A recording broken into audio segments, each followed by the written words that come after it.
Hey, welcome to Artie Quitter Podcast, the most unsuccessful podcast in the history of broadcasting. We ran the numbers, and it's true. We actually got less successful in the last 2 weeks. A couple of people canceled. Very proud of that.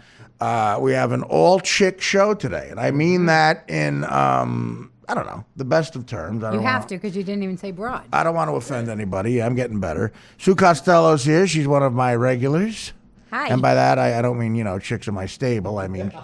chicks that I'm like Snoop Dogg. I like it. I mean, you're one of my comedian friends. I'm proud. Yeah, and the great Morgan Murphy, a very funny, very, very funny comedian. Morgan. Thank you. It's exciting to be Wait, here. she's not on. This is unbelievable. Hello? There we go. Oh, hi. Thanks again. Well, should I say it again now? Huh? Should I introduce her again? Oh, my God. I'm sorry, Morgan. I apologize. That's all right. We don't have to go through it all again. Morgan Murphy's here. Did they hear Sue? Yes. Oh. Well, Morgan Murphy is a really funny comic, very successful, a writer, a stand-up. She's very cynical in a funny way, but in a nice way. She's polite to other people, unlike a lot of comics who are smart and funny. But I appreciate her being here. In from L.A. In from LA. Yeah.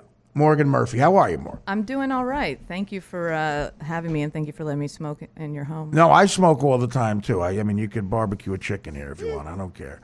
This nicotine is a tough addiction to kick. I've tried them all, and do you feel that? I do. I haven't tried them all though, but it's the hardest one. Do you booze? Do you drink? I booze a little bit, and I smoke. I smoke weed, that's about it. But weed is not really like I mean, have you ever had an issue with a chemical substance, like to where it was affecting your life in a negative way? I don't. No. I think just the chemicals in my brain, like whatever those chemicals have destroyed me. But yeah, no. Well, some people say that if you add the chemicals to that already bad situation, it could get worse. But that hasn't happened. Not yet. Well, you're young. I'm waiting. Yeah, it'll be fine. But weed, I tell you, I've done every drug there is, from heroin to coke and all types of pills. The single worst reaction I've ever had to drugs was weed. Did you get like paranoid? Oh my God. Yeah. It was the first time I ever smoked that California chronic shit. I was 27 years old. I moved out there in the mid-90s, and this rich kid gave me this shit that was like orange or something, and he warned me about it. But he was like 19, and I'm like, I had this attitude. Fuck you. I was doing drugs while you were banging cheerleaders. Oh, Christ. I'm sorry. Hang on. You want me to get it? Oh, okay. Keep smoking. Hello. Smoke them if you got them. Oh, it's a prank call. Sorry. That was like, I guess, a telemarketer. But so I went back to my apartment after smoking this shit, all arrogant, and I was literally standing on my head on my couch trying to get the evil out of my head. It was horrible. I dropped acid a couple of times, LSD and shit like that, shrooms. Have you ever done that, psychedelic I did stuff? acid once, and it was just the worst experience. It feels like your pot experience. Oh, like okay. It was just the worst experience of my life. See, I never had that with acid. I had it with weed, though. Yeah. I mean, I don't know if it was laced with. So what did you do? What happened? I was in the desert with some friends in Outside of Joshua LA? Tree. Oh, yeah.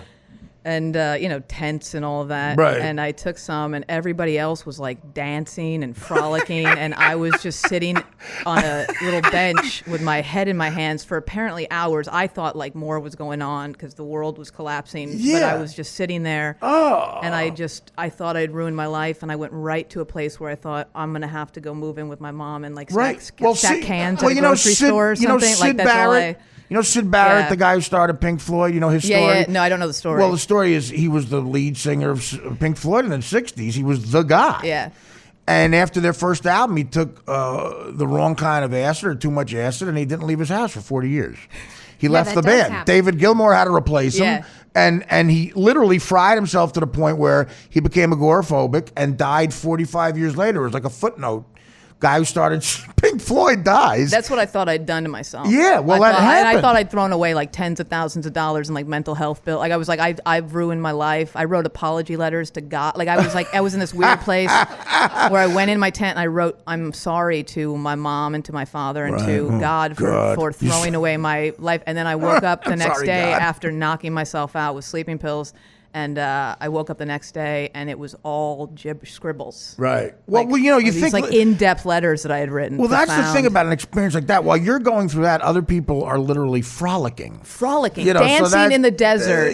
That's terrible. You just want to punch them in the face. Like, how are you having this much fun? And I'm writing a letter to God. Apologize. That's how I feel that when people freak out on pot, I'm like, I'm having a great time. And then they start freaking out and they ruin my good time. I know. You become a bummer. You become a bummer. You become a bummer. The best experience, and I've said this before, the best experience I ever had with a drug, if you could call it a drug even, was not far from Joshua Tree. I did a gig in Vegas. This was in the 90s when I was on Mad TV. Me and two other comics, we drove back from a gig in Vegas, and we stopped outside of Barstow to a little like rest area, and we had peyote. And I took peyote, and that was the best ever, like therapeutic type greatness. Is that mushrooms? Peyote is a plant, like you take it as a button, but it's a natural plant that is psychedelic, And, It's supposed to heal you. I saw that on weeds. Did you have like a people use shaman with you? Did you have a guide? No. It was just the three of us. But it was three of us. But one of the guys was experienced in it. One of the had done it a lot. He was a professional. He had done it a lot. So we all got rooms at this rest area, and we took peyote, and it was fucking amazing. I felt more creative, and I wrote stuff down. I had a similar experience. Yeah. It didn't they were just bad poems to my first girlfriend. You guys were reenacting The Beautiful Mind. Yeah. But here's I'm going to embarrass myself. Here's the poem I wrote to my girlfriend. Baby, you were much too brilliant. This is on peyote, so okay. Baby, you were much too brilliant to be my bride. Promised I'd be a good man, but baby, I lied. But like the Stones said, my angel, they can't say we never tried. Oh my God, that turned me on. Which is the I last. would've bought it. That's the last line of Angie, the Rolling Stone. It took me 15 years to share that with somebody. And then I reused Those it. were like lyrics you do a report on in ninth grade where you're like, this is the most important song in the history of my life. I reused it years later with a girl that I broke up with. She thought it was just for her. And then I read it on Stern, and they thought it was like, I don't know. But yeah, I originally wrote that on peyote. So not everybody becomes Dylan. I thought it was supposed to heal you. I thought it was supposed to bring you People like, use right? it to get off heroin. People Yes. use it Like ayahuasca and stuff? Well, in Costa Rica, there's clinics. It's not legal here. People have to watch you. They put you on an IV or some shit like that, and you supposedly get through the withdrawals, and then after 4 days, you are fine. Right. But then you got to deal with the emotional, mental part. That's the real work, which I've never been willing to do. That's the problem. Do you ever take peyote? No. Yeah. No, I do. Yeah. Honestly, You should pretty try much it. stick to weed. Well, try peyote because if you're still using, it's it's not. I don't consider it a drug. I think it's fun. You're talented. You might write something that even you think you don't have in you. Let's give the audience, which are basically my cousins, the history on Morgan. Now, did you work for the hit show Two Broke Girls? Two Broke Girls. Okay. Yeah. Now, did you help create that show? No.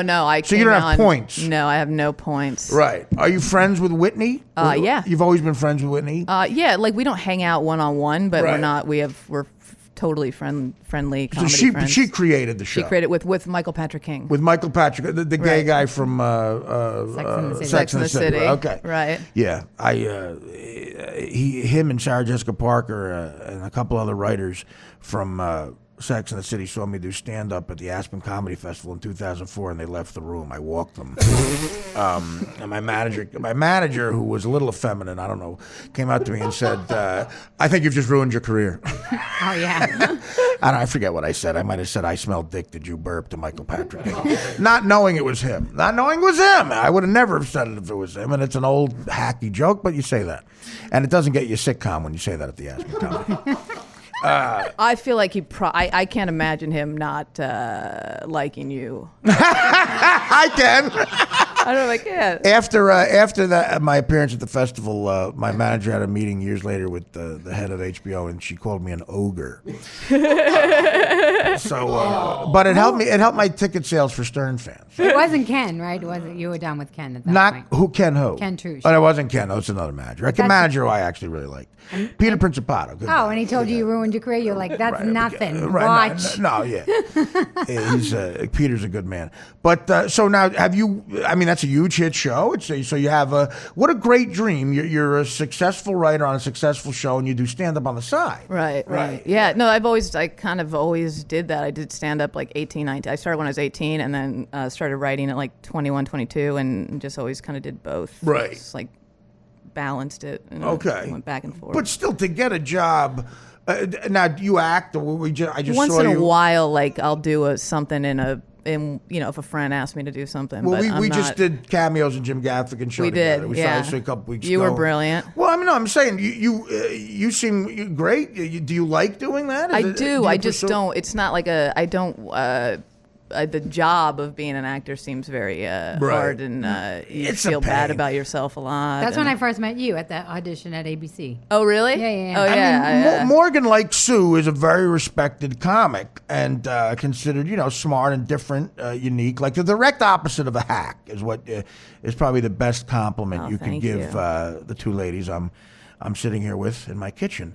But I don't know. Do you feel like there's not enough time to do everything you want to do? Are you happy with are you going back to the show, right? Yeah, I mean, right now, kind of things are. I'm just in New York because nothing's happening right now. We'll see what happens in the next few months. But Are you doing stand up on the road now actively? Yeah, or- well, doing stand up mostly in the city. Mostly, I came out to New York so I could get up, most At the nights and Cellar do a and bunch of hang- spots, right. and and then I'm going to go on the this weekend with Hannibal, open for Oh, him. that's a And great then, show. Come back and I mean, I've always just kind of stayed. Like I did Kimmel and I did Fallon, and like it depends. Sometimes a job is so consuming that you don't have time to do stand up, and sometimes you Right. can do it every night. It just depends on the. I think the all gig. of us have the same thing. I don't know that when you're able to. The scary thing, like you said about just being an actor, is.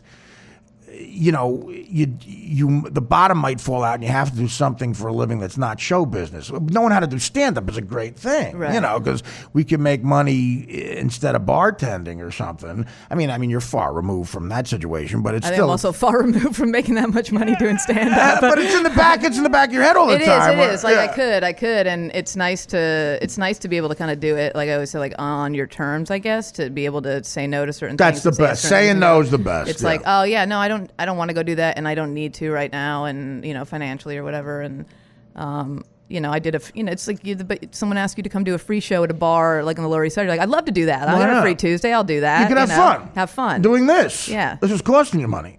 But you now, what season is Two Broke Girls in? We're going into 5. That's amazing. Yeah. I mean, so you're in. I mean, Yeah. so Whitney's got like she's looking at houses next to Billy Joel type Oh, of stuff. I think she's pretty sad, but she's also like doing more stand up than I've ever seen her do. And she's out like Again, why not? every night, which is cool because I feel like if I had that kind of paycheck coming in, Right. I don't know what I'd do. I just sit and do nothing. I'm like that too. I want to tell Morgan because I'm sure she would never have heard it, or maybe she would have. I don't know if she listened to the podcast, but sometimes you don't. John, I don't think so. John from the Tonight Show, the guy who's the head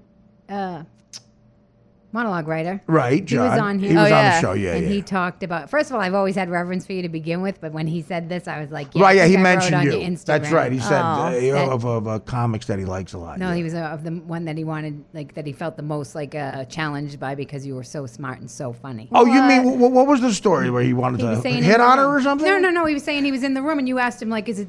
Oh, who are you how- intimidated? That's yeah, right. He how said he you was were intimidated by you. I didn't say that because I wasn't sure. Do you But yes. find that with guys? Like Sue probably has that same thing I because loved it. you guys are cute, but I you're intimidating because you're smart and funny. Do you have that with guys? No, I mean it's very flattering, but I don't. Normally, it's like guys kind of picking. I don't know. I've never had that really. I think They don't tell you. Well, you don't they know pick about on it. you. We're telling Yeah, you. they pick on you. That's We're why telling I you. told her. That's why, because I was What, like, oh yeah. What do you? Did you? Jimmy's having some more established people do stand up on the Tonight Show. I just did a set. Yeah. And did you do stand up there? I Or- haven't yet. It's that's fun. That's probably happening soon. Oh, good. But I just just need the right, I got a lot of I'm so dirty right now. I and know. it's so hard It's for me to hard. how can I do that joke about sucking dick? But how can I do it clean? How can It's I do a it tough clean? birth. I if just, say, Sue was here. My set was they were so nice to me and very respectful. I didn't have to run it anywhere. Yeah. I did it over the phone. But then they came back to me like an hour before the car was coming to get me and said, you have to change this. And, and they were really cool and it ended up being fine. But nowadays, forget about being dirty, sucking dick, talking about certain subjects in a certain way is not allowed anymore. Right. Yeah. I mean, it's funny. We get a lot of jokes on Two Broke Girls that I kind of get you don't. Not every joke is brilliant, but once in a while there's a joke that's so filthy and so funny. I'm like, I don't know how are we going to do how this? How they let that joke on. But you get it on. You get it on. And yeah, standards and practices from network people is some of the most confusing bullshit I've ever, people who censor the shows. They'll let something go, but they'll get so uptight about something else. Almost like it's a personal thing. The topics are really interesting. You can't go anywhere near transgendered, any jokes well, like that's that. what just That's happened. Big, I did a Bruce Jenner bit. Oh, yeah. And they were like, the trans operative community might get mad, so I had to change it. It worked out, but to me, I just changed the wording. It meant the same thing. Yeah, they get so mad. That's a very sensitive area. Well, there's a picture of Bruce Jenner right now. He's in a striped dress. He looks like he's in a woman's prison. Horizontal stripe, which is very brave. I'm sorry. See, I'm not a chick. I don't know that. Horizontal. And, again, look, I was born in 1967. I grew up in North Jersey. I was a longshoreman. I didn't go to college. When you tell me the guy who won the decathlon in 1976 is becoming a woman, I may go, whoa, give me half a second to go, whoa, really? That doesn't mean I'm in the Klan. I mean, I want the guy to be happy, or the girl, whatever he is. I want him to be happy, but give me a second. I need a second to just wash it down a little bit. Yeah. People are so sensitive about it. I'm sure the guy will be fine, but it's fascinating. You got to admit, it's fascinating. It is fascinating. Yeah. I remember when one of those Matrix directors, Wachowski, right, became a woman, right? Yes. I feel like I was at Kimmel at that time, and I had a joke where I said, I can't remember if I gave it to him, but he said, I said, why would you want to go from being a middle-aged man to an old woman? I know it does, because middle-aged men still rule the world. Yeah. And that's a great joke, and it's a good observation. And again, I hate when stupid people don't get the context of what you're talking about. But that was also brilliant coming from that's a woman. That's a pro-woman sort of... Right. Give us your history with writing. Where was your first big gig? You were on Kimmel. Big gig was, I did a pilot on my senior year of college, which was kind of fun because they let me write on it.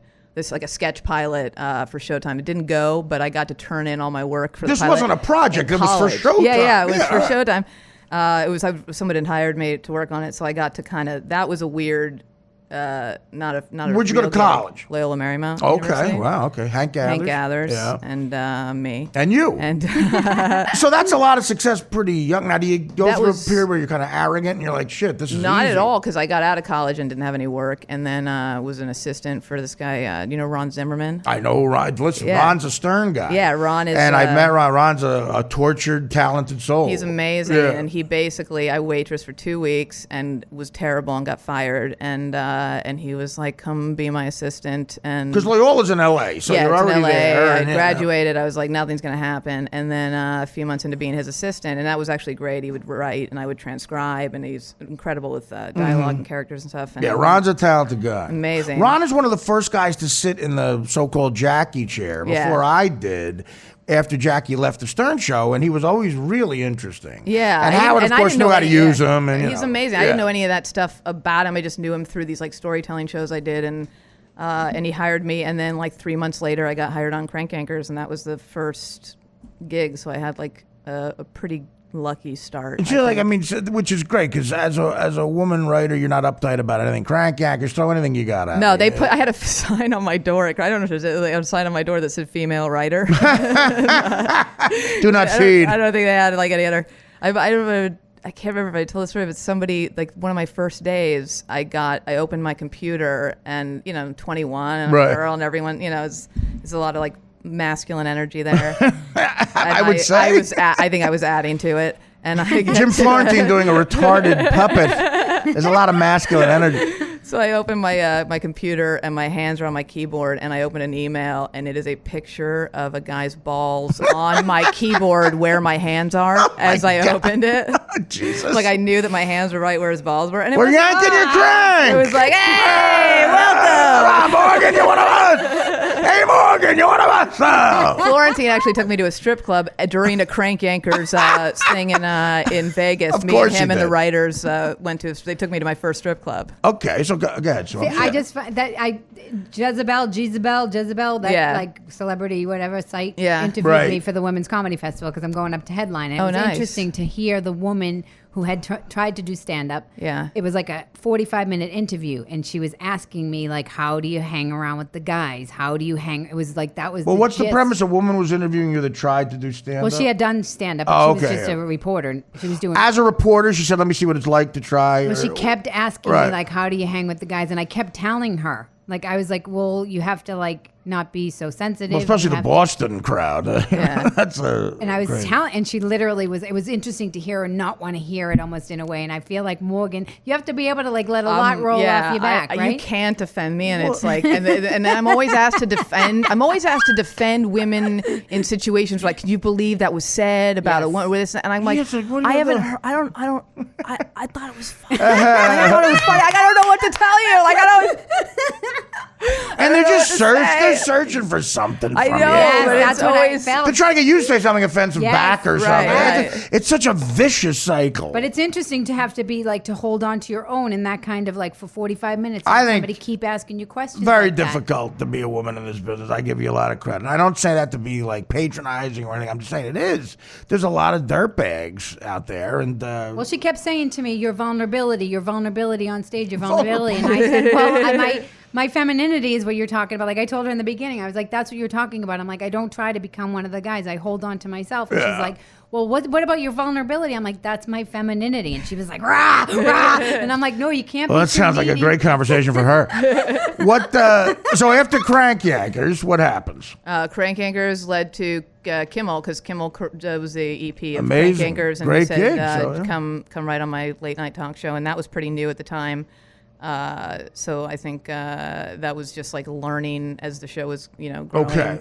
And you were there for how long? I was there for a couple of years. That's again a great Jimmy. Jimmy's a friend. I love Jimmy's- Jimmy. And, Jimmy's as like- good, as good as a person. Yeah, gets, yeah. right? I don't think there's anybody probably more responsible for the fact that I have a home and that's great. a car. No, Jimmy is the salt of the earth, but unbelievably successful and Yeah. funny and smart and just the greatest guy. And that's great training. That and was then so fun. That was the room where it was like you're in a room full of men and you have to pitch every day to Jimmy out loud. And you're just Yeah. like, these ideas could be terrible. cousin Sal, and you're making Oh my gambling God! jokes. Oh, and cousin bookies. Sal. Well, we went and played basketball one time at Corolla's house, and I blocked cousin Sal so hard. It was honestly, I think it kept me there for another year. Like I don't even think. I think I could have pitched See? the worst bits for a Street year, and it was cred. like, she. Let me tell you something. Jimmy's Uncle Frank was. yeah, he whenever was. I would go and do that show, Morgan. Jimmy's Uncle Frank. Morgan. No one in the world made me feel more at home than Yeah. that guy in the history of me going Yeah. to LA. I loved him so much. I cried as if he was my own uncle when I found out he died. Yeah. He took the subway in LA, which is the rarest thing. amazing. He would always give you a big hug and say something complimentary that made you feel so great. And so I mean. So then after that, are you involved with Two Broke Girls from the pilot, from the onset? I was, after that, there was a couple of years, and then I wrote on Fallon for 2 years, and then I went you back went. to LA. That's right. You went to Tonight Show. Yeah, Okay, did that show when that started, when he started, late night, and then I moved back to LA, and I took a meeting at Two Broke Girls, and it was a pilot, and I was like, oh, that sounds fun, and started it, and now it's like, you take a job on a TV show as a pilot, fifth-year you hit, just assume, yeah. you assume you're like, I'll be 3 and out, like I don't know, every show have to seems assume that. you have to Yeah, yeah, because if you put too much faith in it, you'll cry. Not You'll good. cry. Not good. But now I realize what Sue said. She's right. That's right. That's what John said. When you were working there, he was very intimidated by your talent. Oh. Which I think is so amazing because even listening to Morgan talk, like I don't know if people understand, like being a woman around majority of the time Yeah. you're around a lot of men, and there's just testosterone that just happens regardless of what. I mean, that's just what goes on. We don't Right. have that testosterone, so to hold on to I yourself have and more. not. I have a little more. than you have. Well, because men, It's from and you this got to moment. realize, men in that situation we're also insecure too in that room. You want to Yeah. get laughs and you want to be funny, Right. and so everybody is really on guard, and it could either go terribly wrong or terribly right. Yeah, you just have to kind of get comfortable with bombing too in front of you. That's you. That's Yeah. it. Because Yeah. You got to take risks, and if it bombs, that's the only way it's going to get better. yeah, And you you don't figure cry. out a fun bombing bit, like where you pretend to leave the room. That's a classic. That's a classic. And you don't fall into a puddle Yeah. of tears because No. that doesn't go over well. Yeah, with you the pick boys. up your phone and you say it didn't work, like somebody else wrote it. You just find new ways to bomb, and Yeah. You don't say you're on your period. That's why you're off. Well, I've tried that. It doesn't work. So then you go from right throughout to Two Broke Girls, and you've been there the whole 5 years. 4 years 4 years now, and you're going back again. I think so. Yeah, it's all contracts or whatever. Negotiated. But I work 3 days a week now, which is the greatest. To me, it's like Amazing. I've That's how they fun- shoot it, just 3 days? No, Oh. they've 5, but I go in 3. Yeah, and good for I went you. in 5 for the first 3 years, and then you kind of The just start to- schedule, and I was even easier because I was a supporting actor, but a regular on every episode of a sitcom of Norm Macdonald's for 2 years, and that is retired work. That is like, you're making this incredible amount of money. You're on TV every week. You have time to do stand-up on the side. Every 3 weeks you have a week off, and there's some weeks I had 8 lines. And Yeah. people would ask me if I for was the actors. Yeah, for the actors. that's what I'm saying. The for actors always get back and go, "You had a great break. You have a great break." And I go, "We were here Break. every day." Well, you I had a guys, break. yeah. They didn't do that. You went my on like a show. German beer tour, and I was here every day. And they're showing you pictures Yeah, of it. yeah. It's so fun. They didn't do that on my show. I remember once the show got picked up, they would go home at 5 o'clock in the afternoon, and I remember the frustration I felt inside. I'm like, why? Well, is that- no, everybody yeah, going that home at can't 5? happen. The They writers totally have to went home stay at there. 5 o'clock in the afternoon. I was like, oh, shouldn't we make this really good? Or Well, why are we going let me home? ask you this, but for both of you, Morgan, that's what Norm used to say. Some writers in sitcoms, and if you look at a writer's room, say there's 12 people in Right. the room, right? Say 6 actually have a history of stand-up. Don't you feel that those people are more passionate about making the script better because they know what it's like to bomb? They look at the jokes and go, we can't expect an audience to laugh at this. We have to stay here all night to get it better. The people that start as a writer's assistant and then become writers on sitcoms, they never see their shit bomb because it's always getting a little fake laugh on Fake TV. laughs. And they'll go home at 9. They're like, let's get dinner and get out of here. Do you find that the people with a stand-up history in a writer's room at a sitcom are more passionate about making it good? I don't know. I honestly wouldn't say that, only because now the room I'm in is there's really not. I mean, there's a couple people who do stand up, and Right. Like one of our writers who's great at jokes and stuff, he's Charlie Brotmiller. He was our writer's assistant for the first few years, and Right. and, Oh, that's and cool. wrote scripts and proved himself, and Yeah. he's amazing. But I Yeah, I'm would not say saying that, they're not talented, no, but not it's like- talented, but it's yeah. a different. It's like there's a more of a trenches mentality with comics. Yes. Like I love, That's love, what I meant. Yeah, I Yeah. love the room. I love like late night rooms and stuff because there are a lot of comics, and it is like a riff fest, and we're always trying to one up and just like how can you make it better. And there is like And it does get better. it does get better, but there's also stuff to learn from like people in sitcom rooms where they're just so good at story and so Right. good at character stuff, and you like that's the stuff I needed to learn. And you need that combination, You need that though. combination, Right, yeah. yeah. So like for me, 3 days works well because I would lie if I said I'm more of a story. I'm more of a joke person, You're a so joke I person, can sure. go in and We punch all up are and- as stand-ups, I think. I was totally naive with my show. I thought like, oh my God, they have suits on. Well, there's a learning process. Oh my God! Yeah. And You know. that's the biggest mistake I made was not having more Yeah. familiar people around me and more I had just hilarious sitcoms. people I had around never me. worked with rich people before. Yes, that that's was it. exactly That was it. it. I They're was trying like, to write you for my are show." rich. Yes, and there's a lot. rich. And sitcom rich is rich. yeah. Like guys who with Bentleys, Yeah, rich, yeah. and with assistants getting them their panini. And also, as a woman, some of the directors I've had them. Like I used to drive a Mercedes when I was in L, and the director was like, "I didn't have a Mercedes when I was 30 years." But that's such an LA. What an LA conversation. You should be talking about the jokes. You're talking about the Mercedes you're driving to work. That's a very Los Angeles waste of time. It is like half comedy, and then it's half like One-upmanship We're or something, thinking right? of adding on, and I'm probably gonna have to develop if I need to do that. But I think it's like it's always I was driving David Tell home from the cellar recently, and we were laughing. We drove by the Upper West Side supposedly where Jerry Seinfeld has that that garage with all his cars in yeah. it. He was making me laugh so hard, pretending he was like Seinfeld's like oldest kid asking like which car to take to the prom. Like, Dad, I want to take the space shuttle. Like his kid getting laid for the first time in the original space shuttle. And he's like, you don't have to take any. The prom's in our house. We don't have to take it. Billy Joel's playing your prom.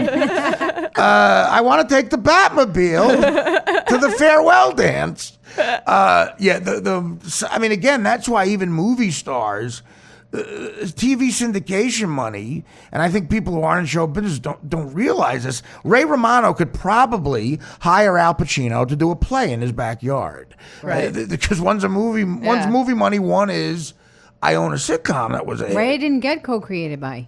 No, Ray, believe me, Ray has. He only got based on the comedy of it, though. Believe me, that whole negotiation. He's got $1 in the trillion. beginning. I think Ray's living next to me over by Avenue C right now. No, he's got a lot of money. But who's that? Oh my God! Now something else is ringing. What about breaking the story, Morgan? The doorman downstairs. Oh, breaking the story. Hang on, let me just see who this is at my door. Yeah, Oh, it's the door. I'm we'll sorry. I talk thought it about was story the phone. breaking while. Yeah, 1 second. I apologize. I'm doing a show in my house. I thought it was the phone. Who is it, Dan? He hung up before I could ask.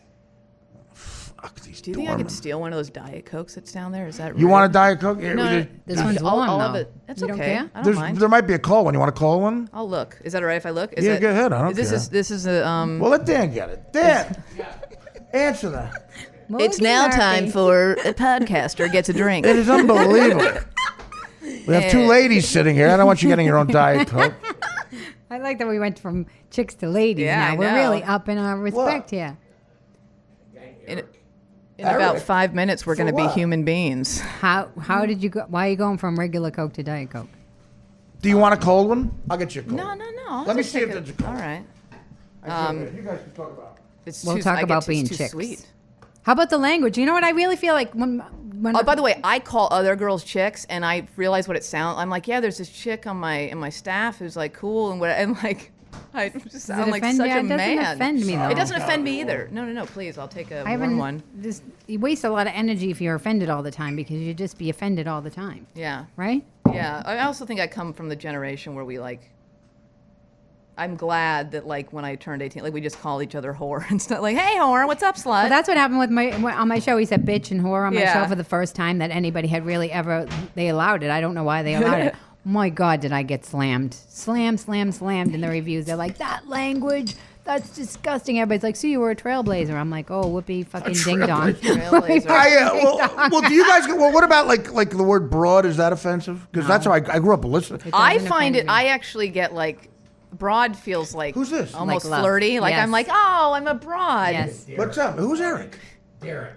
Who's Derek? Do you remember? Okay. I Awkward. got, That strange guy just walked in my house. What's up, Derek? What's up, Derek? What's up, man? Dan, who was Derek? Okay. I'm gonna pee my pants. I thought today. I got the day screwed up. I thought today was Tuesday, so I just got screwed up. Derek is a couple of weeks ago. I asked you if it was okay to get interviewed about comedy. You wanted to interview about comedy, What? right? You better be dying. But what? Interview about comedy? Yeah. Well, who do you? He work sent for? an email. Laugh spin. I don't get Laughspin. I don't get emails. You get emails. Yeah, I know that. He sent an email, and I. That sounds like a great interview.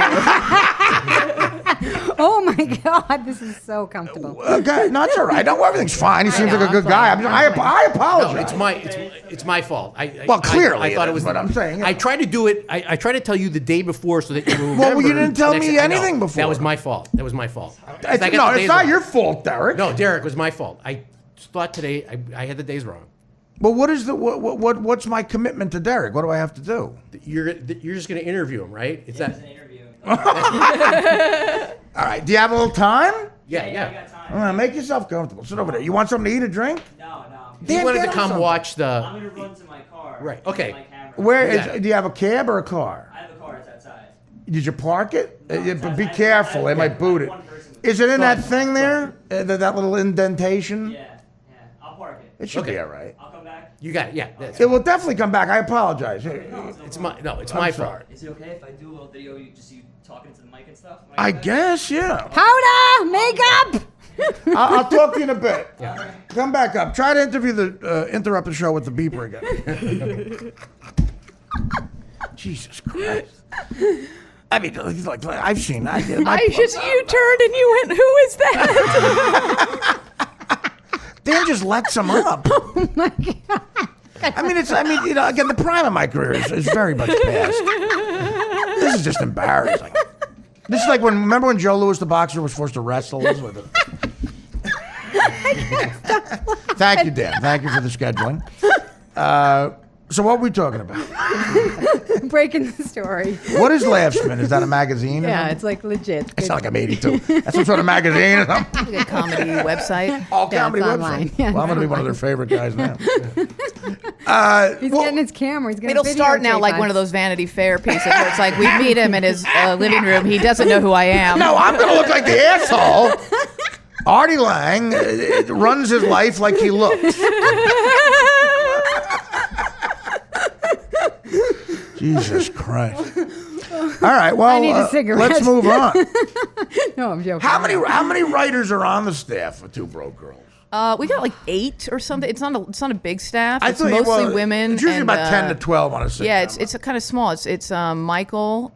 He's there every day. And about 8 of us. And then Michael Patrick King is that hands-on with it? He's hands-on every day. Yeah, wow. every single day. Well, that's great because he's a legendary guy. yeah, he was talented. He's in every editing session. He's gets in before us and leaves after us. He doesn't bore you with stories from on the set of Sex and the City. His stories are so great because they're so great. I bet they are. They really actually. are. He's never had a drink or anything, so has the clearest Ever? memory. No, never. Yeah. And every story is like you're being walked. See, through I'm afraid a of guys vision.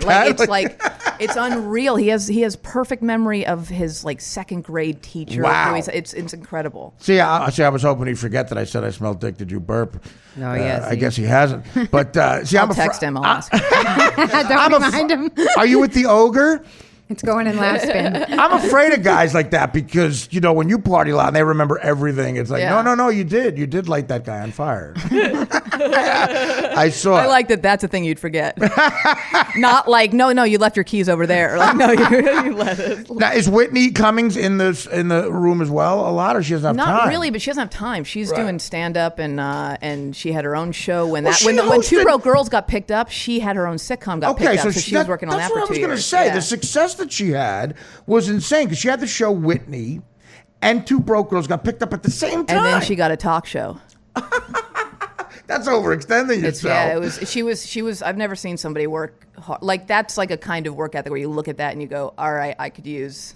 Let me tell you Give something. me a little bit of that. I felt bad for her around that time. Not that I feel maybe she's doing fine, but I'm saying they promoted that show Yeah. Whitney so much to Yeah. the point she They set probably you didn't up. like it They either. set No, you I up. don't. She didn't. Yeah. I mean, how do you do that to somebody? You know the pressure you put on somebody. Yeah. I mean, she was every 2 feet, and of Yeah. course, every cynical asshole comic gets pissed, and they start making jokes.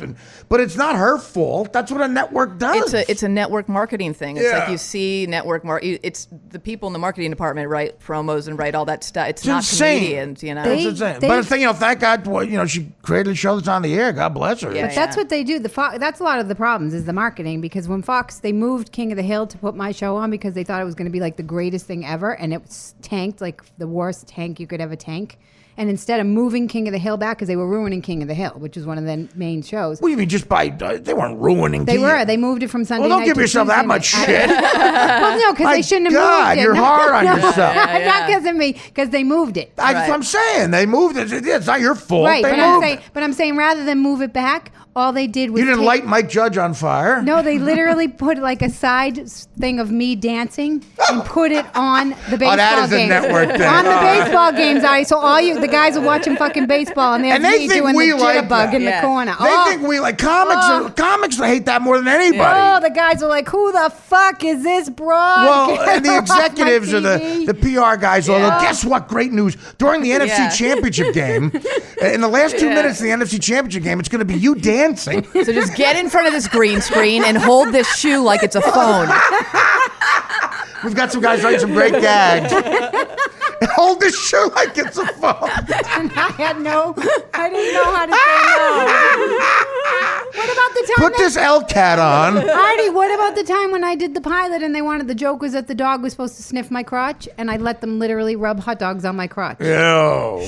Well, listen, TV. Look at Morgan's You know that face. dogs sniff crotches anyway. It's like without, like somebody just wanted to Yeah, do we don't that. need hot dogs. I know. Okay. It's a Some guy creepy was like, guy. Let me just rub these hot dogs on you for a second. Cause, Boy, it was easy to you get out of never- bed this morning. Otherwise, that dog's never going to find a woman's crotch. I was like, oh, okay. Is this how they do it in Boy, Hollywood? I'm pissed Derek is missing all this. Oh, I hope he didn't Derek leave. from Laughspin. Derek, I miss him. That was hilarious.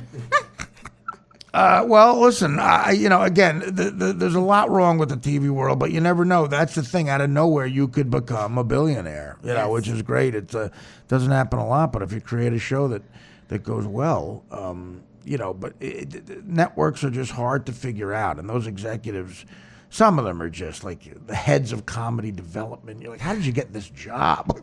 Well, the joke, sometimes with the jokes, just being able, I remember the guy that was Chappie Chappaquiddick. He talked so much you want to throw yourself off the bridge. Chappie Chappaquiddick. So that's a Boston Southie thing. It was a Boston Hey, show.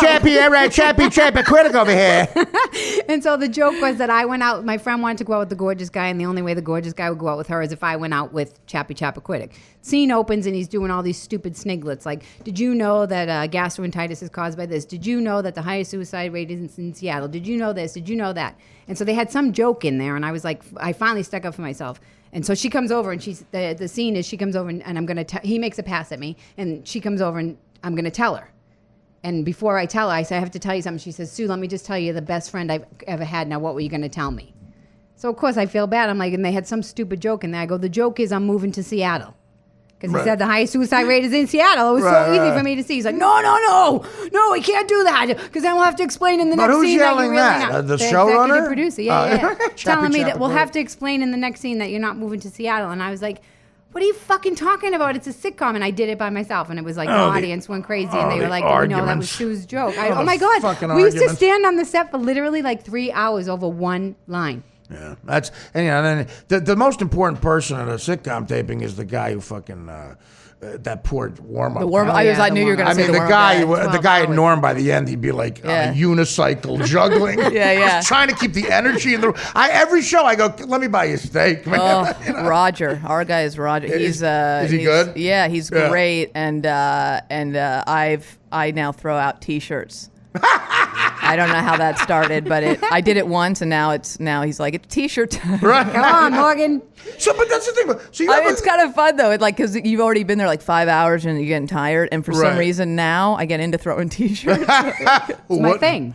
But so, I mean, you have a good life. Writer, You have a and good I life. throw now. T-shirts at people. Yeah, but you have a good life. You're working on a hit do. show and you're doing stand up. You're Yeah. you're She gets making to take money. Uber. I mean, I it get was to take worth it. Uber. When you have success in this business, Yeah. on any level, you go, well, it was worth it. Like that open mic was worth it. That hell I put myself, Right. that shit gig, it was worth it. you know? Yeah, and I think especially if you grow up like without a lot of money and stuff, once you Definitely. are able to support yourself, you're like, I cannot believe I'm supporting myself. Right. I've never been able to believe it. Like I got out of college and I was like, I'm done. I can't waitress. I have Well, no like, what skills. now? Yeah. What now? And then like every day, I got a nice car in LA last year, and I sat in it for probably 45 minutes on the lot, and I was like, I can't believe I can't believe I did that. The first nice car is fun. My first nice car was such a Gindaloon. I bought a black Eldorado with Jersey plates. I had it shipped out to LA. People thought I was in the Lucchese family, like a maid captain. But yeah, you do stupid shit in Yeah. the beginning, but you're having fun. It's good to at least have some fun. Are you someone? Would you want to create a show that you acted in, like that you were the lead of? Is It that depends on something the you'd kind of wanna show. do? I want to create something. I don't know if I want to be like I don't know. I wouldn't like a necessarily one like be in camera it. thing? No, I tried. I wrote a pilot last year for Warner Brothers that died, and Right. that's kind of why I'm in New York, because I had to keep 2 months open in case they wanted to shoot it, and then they were like, Why not? no, and But you so got paid to write it. I got paid to Yeah, write it. yeah. It's like it's a paid gig, and then it gave me 2 free months to go. All right, I'm just going to go to New York and. Now, do you Go write see by Artie and Derek. Do you write by yourself? Do you write by yourself? Do you have a partner when you do I something? write like by that? myself. Once in a while, I try to write movie stuff with this girl, Allie Waller, is a really funny writer Okay. in LA. And we write, it's just you have people you write with and then nothing gets made, so I don't know how to explain it. Yeah, we wrote, did you ever see that thing that never got made? I don't know. Well, it's again, this film I did, Beer League, I wrote with my buddy Frank when I was doing the Norm show. It sat for 6 years. Yeah. And the only way it got made was because I got a little more famous from being on Stern. Yeah. Stern fans who had some money gave me money to make it, Otherwise, it'd still be sitting there. Yeah, it's to very get something frustrating. made, you need someone attached to it, and you need a way to market it's like it. There are 4 people at any given time that can get them. It's like we either need these 2 people or it's not going to be a movie. The book business, like the only reason I got a couple of books is because I had a way to promote it. I mean, the book business is nothing but that now. Platform. You need a platform. If F. Scott Fitzgerald showed the galleys of The Great Gatsby to a book agent now, he'd go, "Can you get on Opie and Anthony?" To promote it. That's all they care about. It's a shame, but it's the nature of the beast we're in right now. Yeah. What about like a one-woman show? That's what Sue does. Sue's got her whole thing going on. Yeah, I feel like I just do stand up and it doesn't really translate to. I did Edinburgh, that festival for a month. I did that once. I love where it. you did a show Scotland. and you call it a thing and it's the same like hour every night But it's got to be dramatic, though. Kinda has to have. Sue does dramatic stuff. Yeah, I'm not good at. I'm not like an actor, so it doesn't. It's I hard. just kind of say what I write, and it's Right. not the Well, Sue, most I always dynamic. thought- I always I'm thought not you a could act. dynamic presence on stage. Yeah, but I maybe never- you say that, but maybe you are. Like, do you think you're being a little like hard on yourself? No, I just think like there are people who are just great performers, and that's not Well, like thank what you. I'm. And that's not what I'm like great at. I don't think that, but I don't know. I bet you're being hard on yourself. I don't know. Maybe. A lot of people think that. I mean, that's what Brian Dunkelman thought at the first season of American Idol. Well, I always think like I have jokes and I like literally like finish a joke and I'm like, God, if I could do like an impression or an accent, that joke could be 4 minutes longer. That's how I always think about jokes. I'm like, if I had Let any me tell skill, yeah. Like I had this joke this year and I'm like, God, if I could act out the scenario of this joke, it would be a bit. So when it you- would be a full bit. I could kill 10 minutes. Yes. So when you go on an audition for a sitcom or something, you have to be able. You must act. You must be able to, like, when you get in the room and act. Like, let's tell people what happened. So you walk in when you're auditioning for a Yeah. sitcom or something. You're supposed to bring the lines in with you. I've only booked one That's sitcom awkward. pilot, and That's it was very awkward. literally the director said, because I auditioned. It was my first series regular sitcom. What kind And of? So it was as a regular on the show. Yeah. Okay. This was between Fallon and Kimmel. Okay, Fallon. okay. And it was this show with Donald Logue, and it was a Fox. Yeah, he's a great- see, that's it intimidating was 'cause he's great. a It was great It was a actor. really fun comedy pilot, and this Barry Sonnenfeld directed it. Wow. And I Heavy go- hitters. Heavy hitters. My first pilot audition. I go in and read, get it. It's I went in to read for him before I got it for Barry, and I read, and he just goes, "Are you stoned?"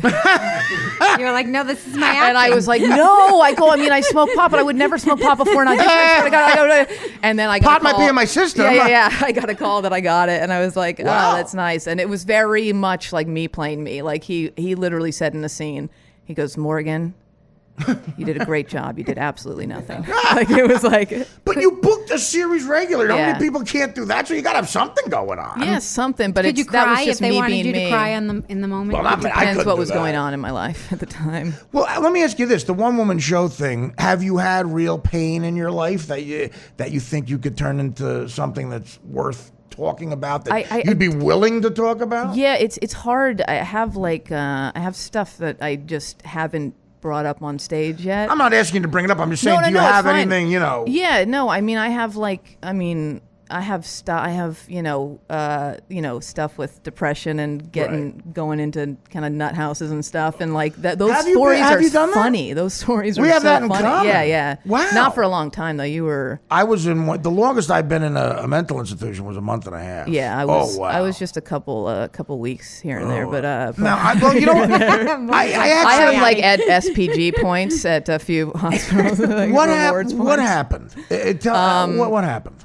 The first time I was like 16, and that was, I just Couldn't get get up. super depressed. Super That's depressed. it. That's really the gist. And of you it. don't even know the detail. I mean, you can say whatever you want, obviously, but Yeah. you don't know the details of it. You just were just feeling like you didn't fit in. When I was a teenager, it was all about like it started kind of very quickly, and it was all about like it was just like agoraphobia and anxiety and confusion about what was happening.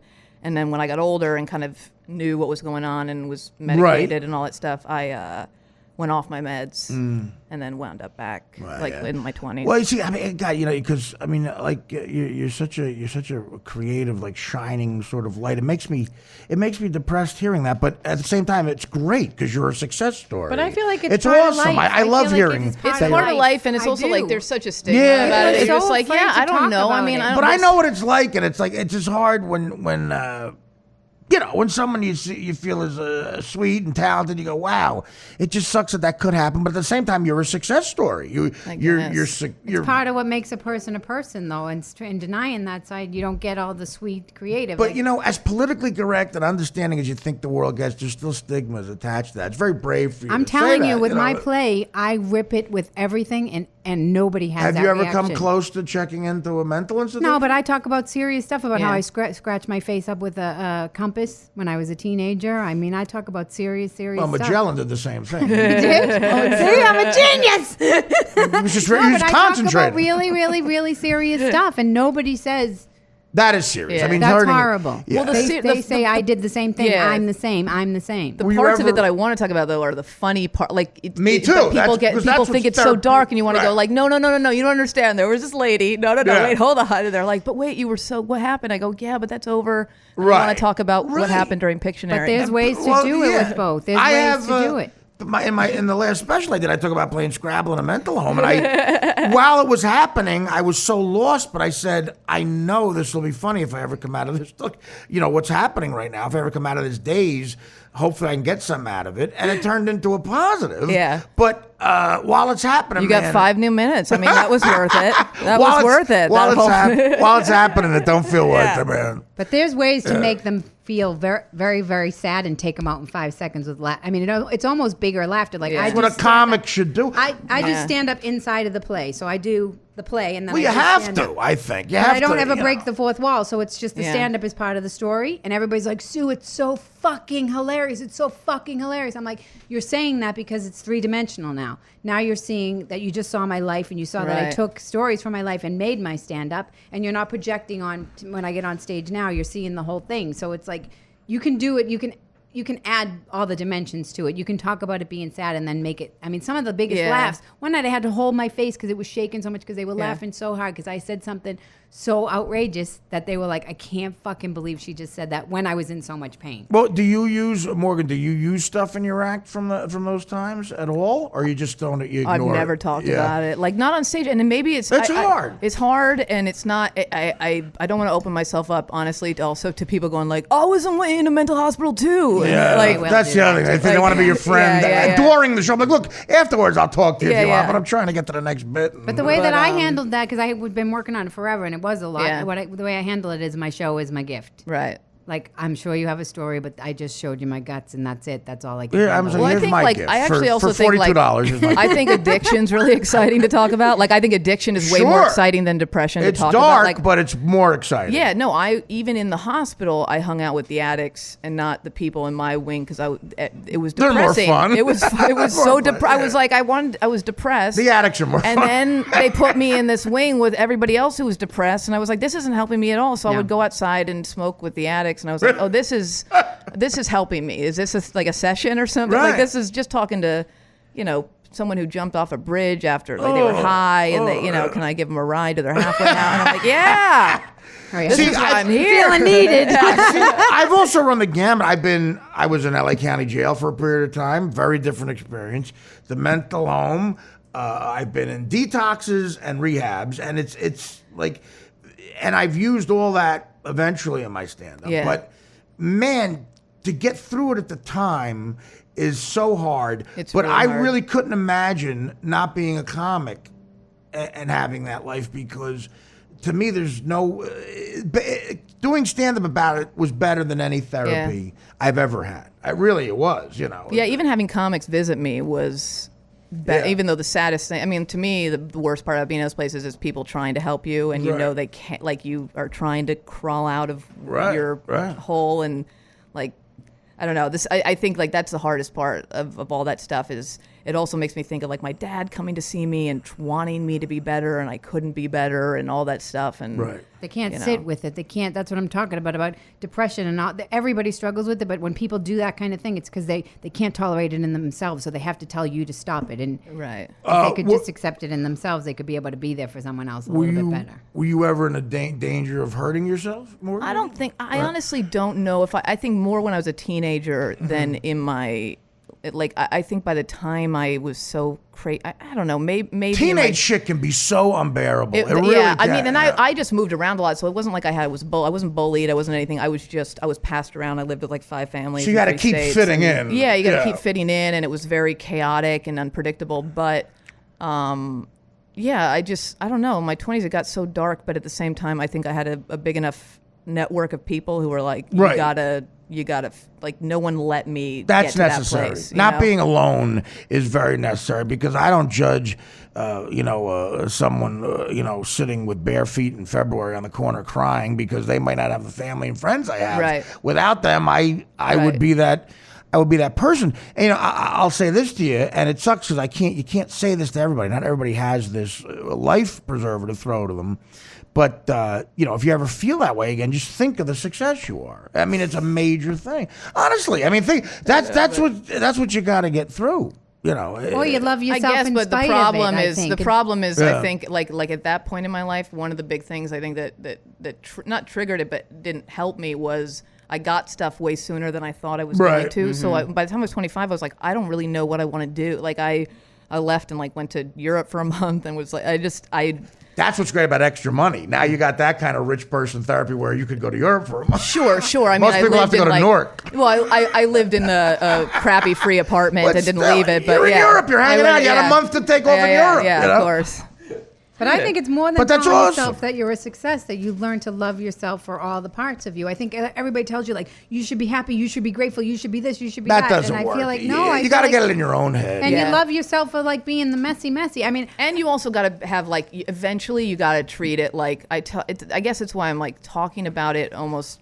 You got to treat it like any disease, and I Yes. know that sounds. Maybe I shouldn't smoke pot, maybe I No, shouldn't you drink, do. but Yeah. all that being said, I have a pretty good check on myself, I guess, at this point. Right. Where I'm like, all right, I gotta go in for a tune-up or whatever. I go to the doctor or something. It just you got to Take just care of yourself. Take care of it. And it's important to, if you don't have time, make time to do that because otherwise, it's not going to work. Right. If life ain't working, you got to stop. people hate being human. That's what's going on. We're so Oh, it does detached. suck. But what are you going to do? We're in these bodies. Like, there's Yeah. nothing you can do. And it's like, everybody's just like, we should be better. We should be that. You shouldn't be tired. I'd rather you be a shouldn't this." building. I'd rather be a dog. Well, if I was a building, I'd have structure problems. All right. Oh, Eric's back. Well, Woo. Derek. Derek. Well, we've been talking an hour. We're going to take a quick break. Because Morgan's also a huge sports fan. I want to get into that, too, a little bit, if you have some time. You got time to hang a little bit more? Sure. Yeah, great. Okay, we got more warm Diet Coke. Sue's here. Filato's here. Derek's here from Last Spin. Derek. We're going to get into it. Then, Dan, is anyone else coming? No. Okay, are you sure about that? Yes, the TV crew from Australia canceled. Okay. And I'm not joking. They, Oh. What do you mean you're not joking? a TV crew. What are you from talking about, See, Dan? this is where I got confused. A TV crew from Australia wanted to come and interview you about comedy and about sarcasm and comedy, and he can't. He would send me an email. And I'm not then- even doing a bit right now. I don't know what he's talking about. And they wanted to talk to you. Oh, there's another guy. So, Who's that is he guy? from Australia? He's his cameraman. Oh. Oh, Jesus Christ. I'm sorry, man. How you doing, buddy? We're going to take a break, and I'm going to find out who's in my apartment.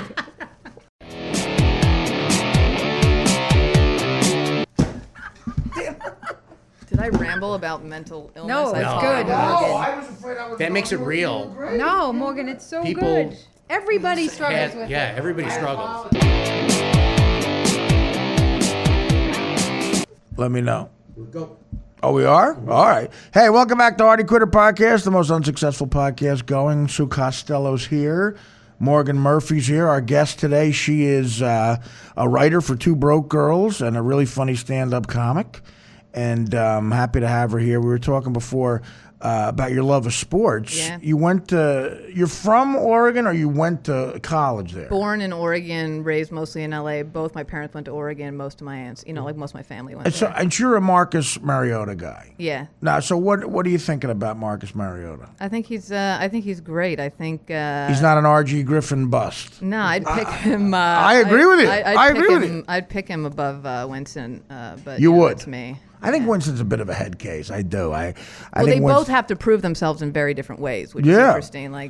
Well, Mariota's that new brand of guy, like the R.G. Griffin type guy. The rolling out, the run, the good arm. But the knock on those guys is, first of all, they get hurt a lot. Second of all, it's inconsistency. Oh, he takes some hits. That are Yeah, crazy. yo, He gets they- walloped. I mean, what Griffin, has got to remember. I know he wants to look like he's playing hard, but he's a major investment. And Yeah. that rookie year, he's running downfield and Yeah. diving, and you got to be careful. you don't. A lot of these quarterbacks start to believe all these idiot fans in the upper deck yelling out, "Don't be a pussy." You got to protect yourself. You Yeah. don't look like a prima donna if you're protecting yourself. You're the quarterback. Yeah. I think Mariota's smarter than that, though. He seems like a really smart guy and a really nice guy. Have you met him? I haven't. My family's like people. I've get pictures sent to me where people are like, "I met him. But Right. I've never met him." That is rubbing it in. What kind of, you said that we talked a little bit when we were doing Gaffigan's show about how much you really do love sports. Like you could watch every sport, hoops. That's Pretty Baseball. much. I don't really Favorite, watch right? soccer. I don't really watch hockey, but I watch. I don't like soccer or yeah. hockey either. I like you to use your hands. Yeah. I love hockey. Hockey. Well, hockey, you're there's nothing- Boston. there's You're a nothing Boston like gal. playoff Yeah, hockey. yeah. There's nothing like playoff hockey. There's Yeah. nothing. Yeah, I like going to the games. I went to the Rangers game 7 against the Capitals a couple years ago. The Garden was rocking. That is fun, but I can't watch it on television. Yeah, me either. Soccer's the most boring thing I've ever seen in my life. I go football, basketball, boxing, baseball. Oh yeah, you're a boxer. You're a boxing What fan. about Okay. Kid Chocolate? Kid Chocolate used Love to Kid train Chocolate. me. He used to train oh, really? me. Yes. He's a good dude. When I he don't first know him. started out. Who's Kid Chocolate? He's He's a boxer right now. Like he's Quinlan. Yeah, Peter Quinlan. He's a New York guy. He lives in. he just he lives fought in the A New other York. white night. guy? Black guy. He used to I was fight. going to say Quinlan. No, he just fought the other night at what do you call it? The Barclays Yeah, Center it on was a NBC. draw. Andy Lee and him, I think. But right? we're talking regular boxing, not MMA. But he trained yeah, me. regular boxing. Right, I like Yeah. when they put the sneakers. Does that give and me any socks street on. cred? He trained me in boxing. He used to hold the pads. Not I'm really. like, I mean, come on. You know, you're not an actual boxer. You know who held.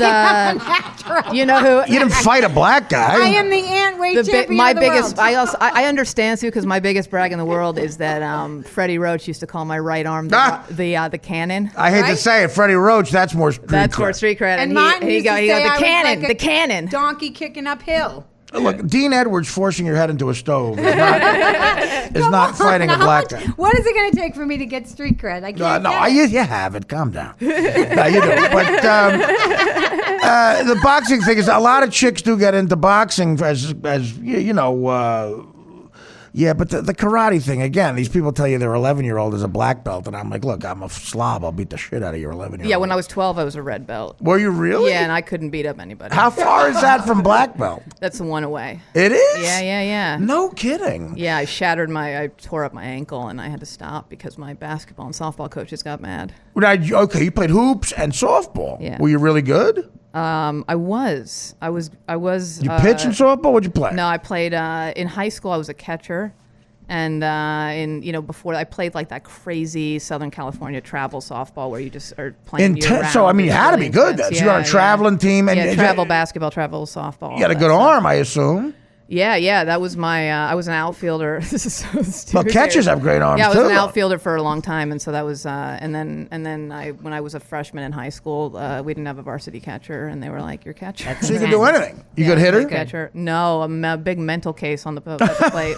I used to I play literally softball. will swing at a pitch like 4 solid seconds after it's past It's me. Like, it's so nerve-wracking. nerve-wracking. It is nerve-wracking. And I play softball here in the city. It's so fun. Yeah. And I can't believe how much I get in my own head where I'm like, it's like 20 hipsters like Right. hitting the ball in the I middle played of the- softball last summer at Fenway Park, Wow. Wow. which was amazing. Well, listen, I played semi-pro baseball. I was an all-county baseball Oh player. yeah, where are your stats?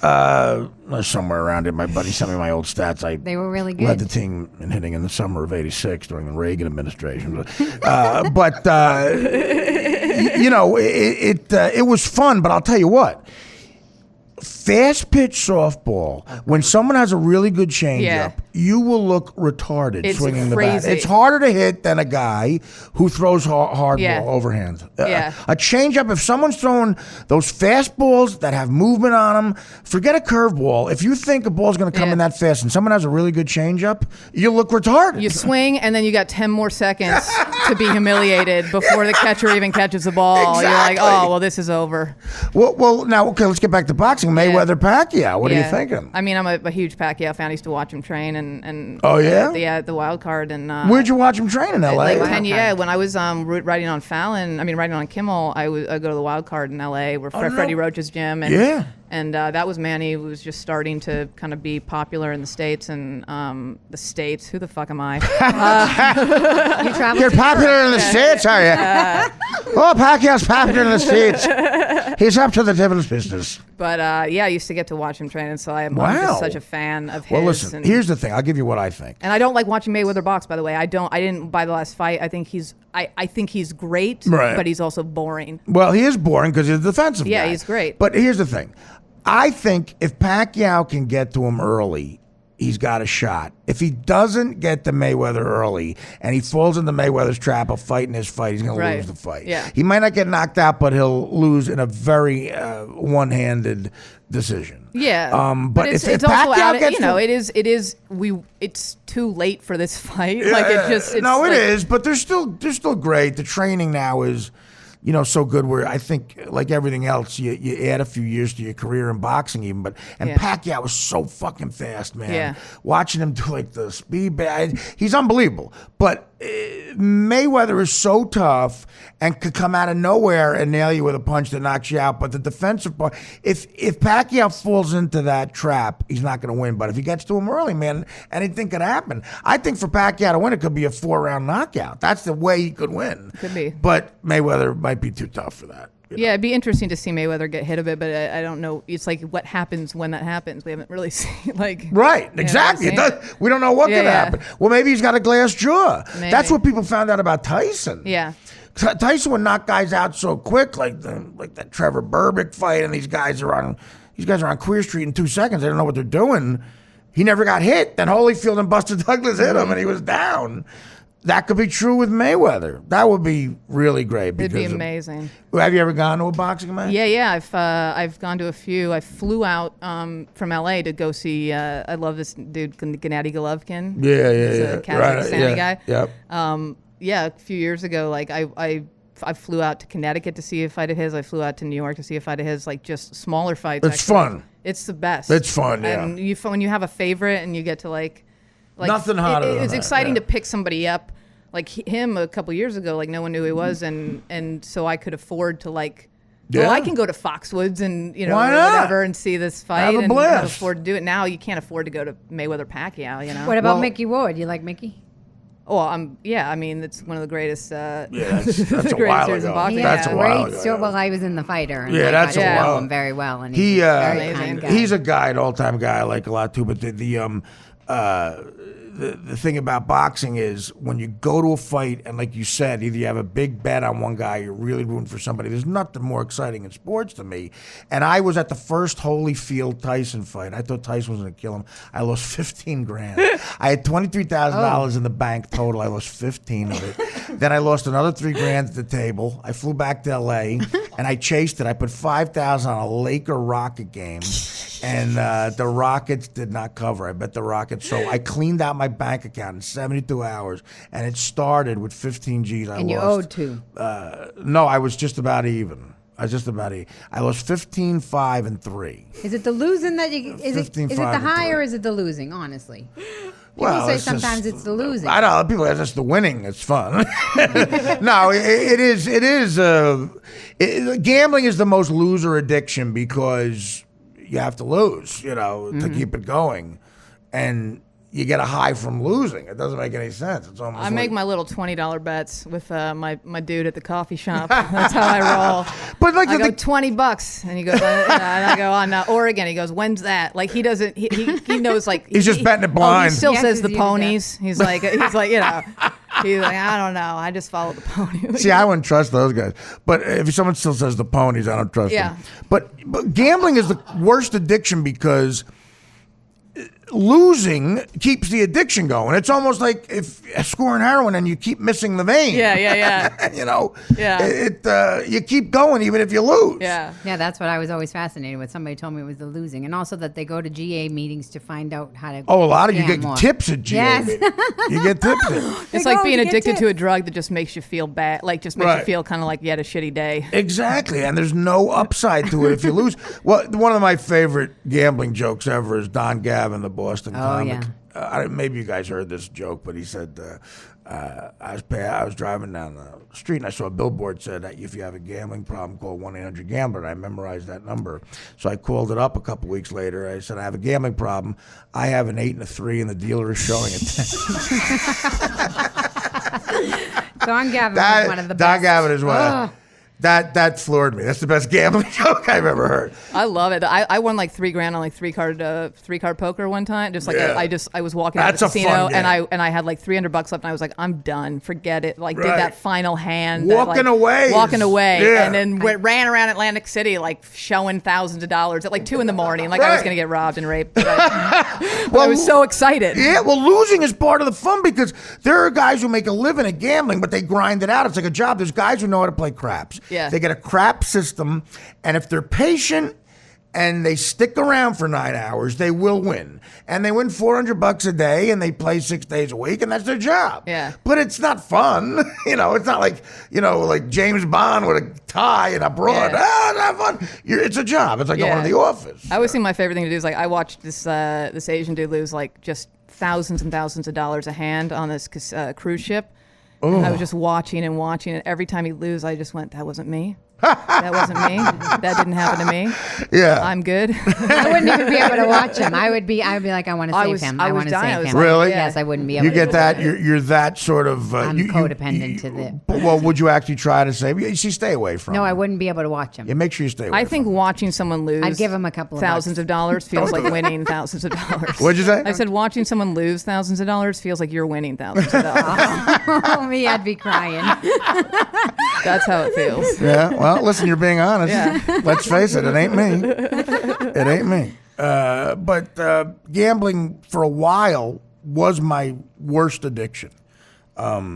There's nothing worse or more dangerous than having a bookie because you don't have to lay out the money. You just make a phone call and go, give me 10 dimes on a game, and you don't have to give them the 10 grand. And then all of a sudden you owe the guy $10,000. It's crazy because it feels like nothing then, right? Right. You don't see It the just- money. You don't. You don't have to physically hand it to someone like you do in Vegas. I used to like to go to Vegas and make future bets. On opening day of baseball. Right. And, Do you make like coin toss bets and stuff? Do you make like? the Super Bowl? Yeah, I Yeah? used to. Yeah, and believe me, you want to talk about feeling like a loser. You're down $5,000 before the kickoff. You can't even take it. All those homeless kids you could feed with that money. 5 G's. Oh, come on. I'm not gonna. I start thinking like that, my head will explode. I'm just joking. No, you're right though. It's a good point. You can feed a lot of kids. You can buy a lot of homeless dogs Yeah. little sweaters. But now your bookie could feed those kids. Yeah, though the bookies. See what I'm saying? The bookies all have He's a lot of got the money. I was dating this my last fiance I had, which is such a loser statement to make. But my last fiance, when we first started hanging out, she was very beautiful, very nice girl, very waspy. From her father was a doctor, and we were having brunch, and this guy recognized me and knew I was a gambler, and said, "Hey, Artie, if you need a bookie, let me know." And this girl said to me, "What's a bookie?" And I said, "You don't know what a bookie is?" She goes, "No." I said, "Well, God, you might be the one." I explained to her what a bookie was, and she said, "You know girls who know what a bookie is?" I said, "I've dated girls who are bookies." There's different levels. But not, you're like She stayed with you though, right? for 5.5 years. There you go. Yeah. It's a nightmare. Nightmare end. It ended with her throwing a NutriBullet at me. Was that the poem? Is it the poem that sent her over Yeah, the I edge? know. The fiance before her is where I used the poem. I could only go back to that well once for the poem. If I may take peyote again just for another poem. Have you ever made a big bet in gambling in Vegas that you lost that you were really sort of nervous about? Like $150 here and there. Good for I you. lost on for you. Pacquiao.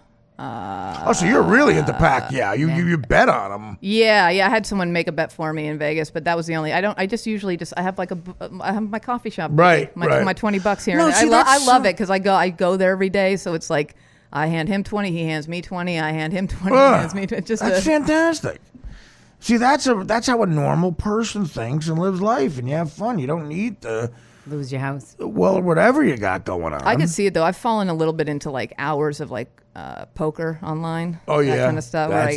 That's scary. That gets dangerous. Oh, that's Does scary. money get exchanged on the online one? Sure. Yeah, Oh, I of mean, course, people yeah. always ask me if Yeah, no, it's real gambling. I don't really know because I've never tried to take money out. Like that was my problem. I don't know. I think it works. They take my money. They take your money. I don't know if you get it No, back. you get 'cause it. I've never gotten any. Listen. I've never made money. Anybody who runs a gambling site like that or any bookie will tell you the worst bookie in the world will not pay you. The best bookie pays you because why? You want Yeah. them to come back. Yeah. You get the odds. Yeah. And the hardest thing to do for someone in gambling is winning that first time. It's like that first hit. It's like when the guy in the corner gives you the first hit of crack for free. I You're love back. that. Always I love chasing that. Always chasing it. Never had. I that love happen. that. I never wanted. I always say like I'm so glad that I couldn't afford cocaine or Well, like crack's any- very affordable. Well, I couldn't afford. I couldn't afford everything that I couldn't. Is it afford? How much does it cost? Well, that's the whole lure of it. Yeah, but I like don't even think I freebase could and have coke, like what afforded Richard crack. Pryor used to do, it's like $500,000 a weekend.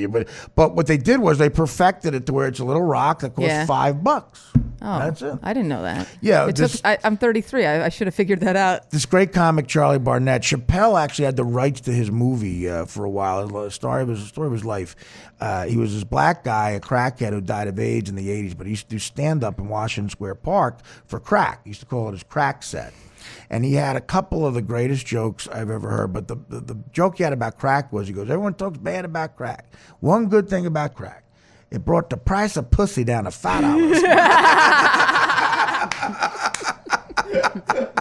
See, me and Morgan are laughing. You know, another joke, Charlie. For a while, Chappelle was going to do this movie. He was going to call it The King of the Park. Another joke he had was, I watched Roots, man.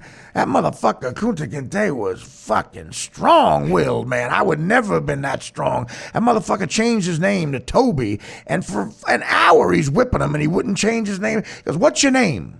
Kunta Kinte. Whack! No, it's Toby. What's your name? Kunta Kinte. Whack! No, it's Toby. For an hour. That motherfucker would have hit me one time. What's your name? Whap! Toby, Bobobi, Banana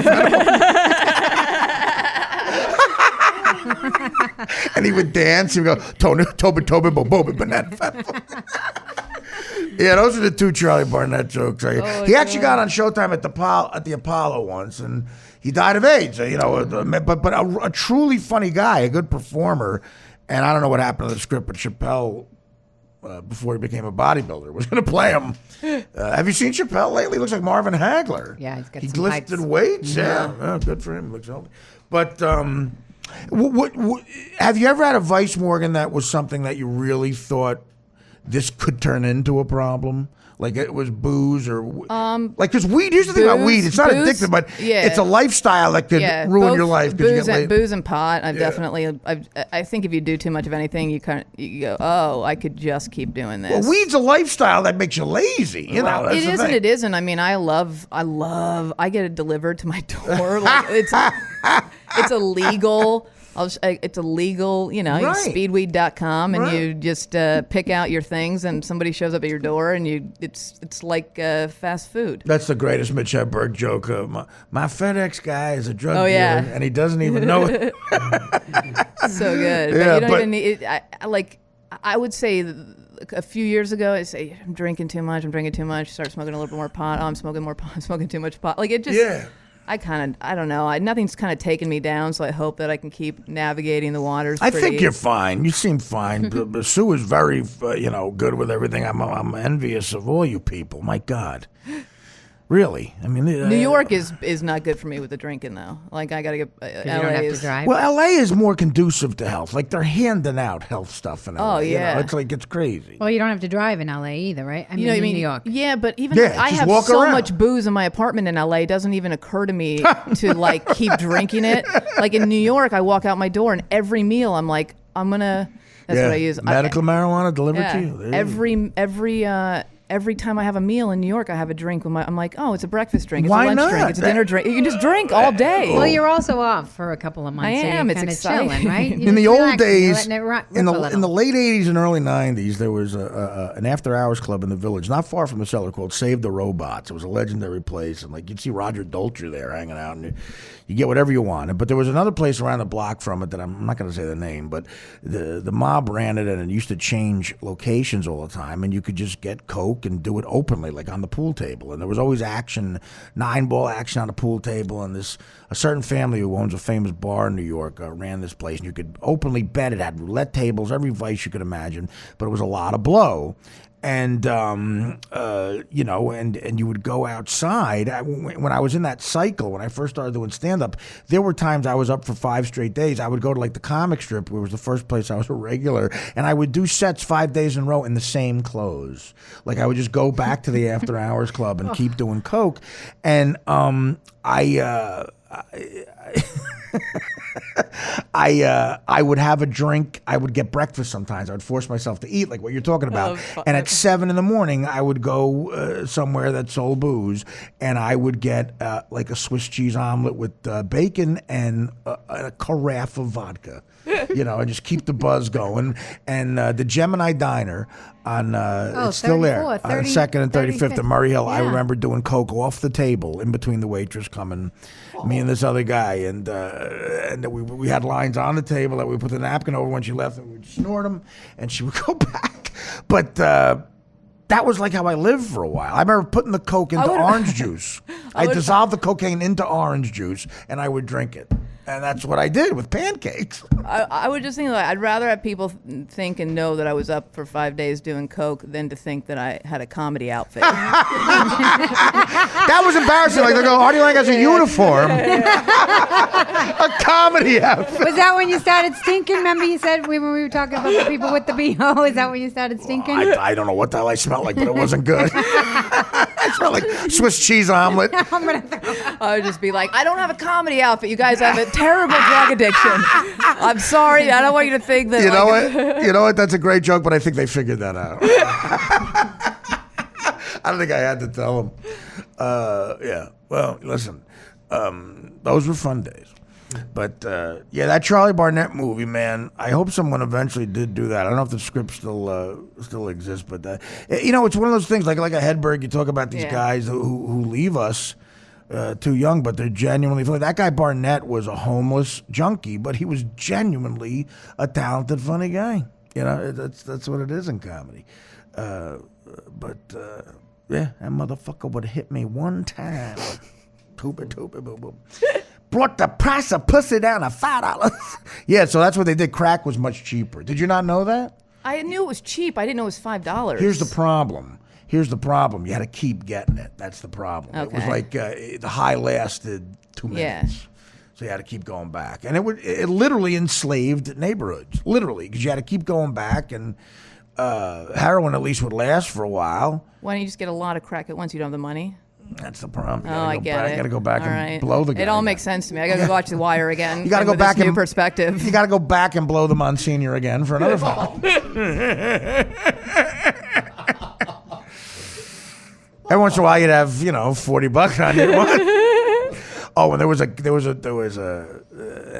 street corner on the Upper West Side. I'll say 109th in Amsterdam. I don't think it's still there anymore. I think it's probably condos at this point. But that was the street corner. There was a guy chained behind one of those metal doors that would cover a bodega at night. There was a little slot in it, and there was a crackhead they had chained to like a big like rock, and I guess he just got free crack out of it. And you would give him the money, and he would give you the crack out the thing, and then you'd run because people knew you had money on it. And you like stuff like that. When you do that at 19, it changes. Like stuff changes you. Mm-hmm. You know, when you see that guy chained to the rock, you're going, again, like you just said with gambling, I'm not him. But, I'm a couple of bad dick jokes away from being him. That is the problem. But we're all here. We're having fun. Yes. Yeah. Yeah, Lucky to be here. Thank God. Praise the Lord. Good to be here. Are you a Dodger fan? I see you're wearing I a Dodger am, hat. yeah. Oh, yeah. Yeah. And when did that happen? When I was like 2. Oh, you've always been. Yeah, I grew up So you're in not an LA. LA Dodger. Moved to LA, become a Dodger fan. No. My I have like pictures of myself at like 4 with Dodger hats. Wow. Yeah. I know. You say you're 33 years old? Yeah. So you were probably a Kirk Gibson 88 series fan? Although in Hebrew school we had to learn about Sandy Koufax. Listen, Sandy Koufax, talk about balls, paying him a lot of money, refused to pitch on Yom Kippur. Yeah. You know that, right? Yeah. No, and that's around the World Series time. It's the only athlete who's ever mentioned in Hebrew school. Who else is mentioned in Hebrew school? Greatest pitcher, maybe people say of all time for a 5-year period, was a Jewish guy. Yeah. And wouldn't pitch on Yom Kippur. And because he couldn't wear the hat over the yarmulke, whatever it was. But that's, you got the greatest pitcher ever, and it's World Series. Yeah. Yom Kippur could be in June. That would be nice. But it's a fucking World Series. Gotta respect that. Yeah. Gotta respect that. Well, Morgan, thanks so much for coming in. Thank you for having me. This was fun. That was fun. This was fun. Thanks for letting me come too. Well, you're a regular. I love I know, you. but I'm glad to be here with Morgan. You're very honest and very funny. Of course, you write for Two Broke Girls. What do you got coming up? Plug something. When does this come? When do you do this? Tonight is there in a few hours. All right, I'll be out with Hannibal this weekend. Go to his website. Yeah, this airs tonight about I 6 don't have o'clock. one. Hannibal, you don't have a website? And I had one. I let it go. I don't know. She was high.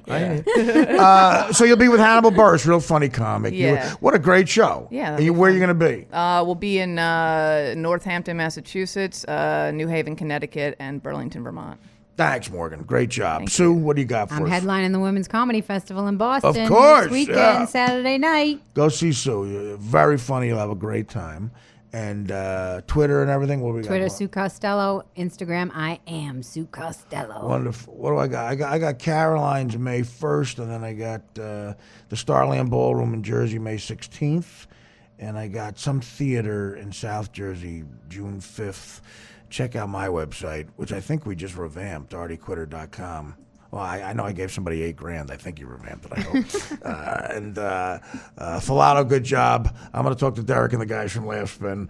Come back anytime, Morgan. Oh, thank you. I'd love to. You're great. And watch Two Broke Girls. Talk to you tomorrow. Take care, brush your hair.